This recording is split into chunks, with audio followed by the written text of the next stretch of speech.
In the summer of 2015, two men challenged each other to a race. They weren't racing for glory, nor were they racing for honor. They raced because each man knew he was better than the other.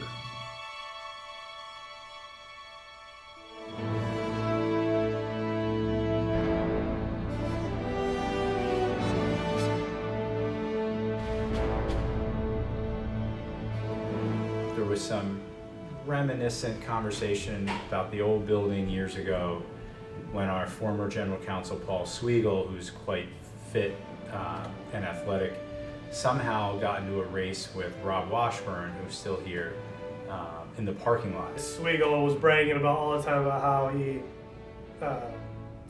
was in great shape, could beat anybody, even though he was like in his 50s, and then he ran against Rob and Rob just whooped him. I made a comment to Bob about how he was today's Sweigel, thinking that he was all that and really would get whooped in a race by someone if he raced them. I ran track in high school.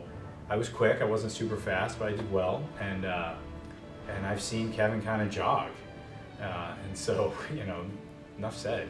I think that I'm going to win.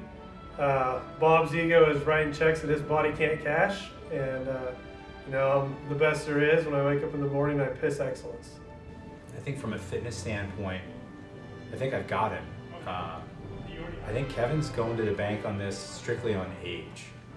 Don't need to train to get ready. I haven't done anything athletic in years, and that's not going to matter because, Bob's old. Shortly after commenting on Bob's age, Kevin was struck by a troubling cough that plagued him for the remainder of the interview. At this point, we had to wonder, what were the odds that he would win over his adversary? Doesn't matter. I haven't done anything to train for this, so it's purely I just 13 years younger than Bob, and that's all that's really going to matter here later.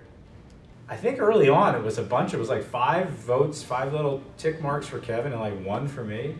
I think while I was gone this week, I think it moved closer, so I still think, I haven't looked today, but I think it was still maybe 1 or 2 extra, maybe it was 8-7 favoring Kevin. And I don't think people know how out of shape Kevin really is. I sit next to him, I know he doesn't do anything athletic. The odds should be in my favor. I say, hopefully nobody does die. I joke about it, but somebody should have the defibrillator close by just in case. We're only running for, hopefully like 15 seconds. So hopefully that doesn't induce vomiting or death, but 15 seconds of pain could lead to a lifetime of, regret. I might lose, but that's doubtful.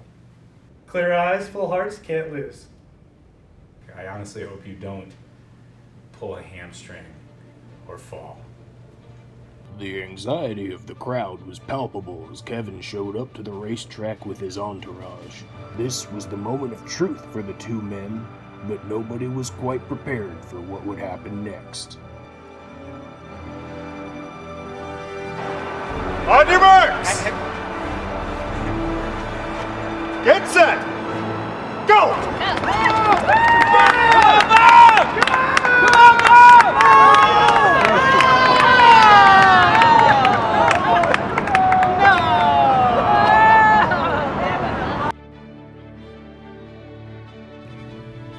It could be said that Kevin won that race.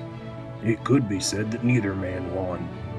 The only certainty is that both men crossed the finish line at approximately the same time. And in the race of life, that's the best any man can hope for.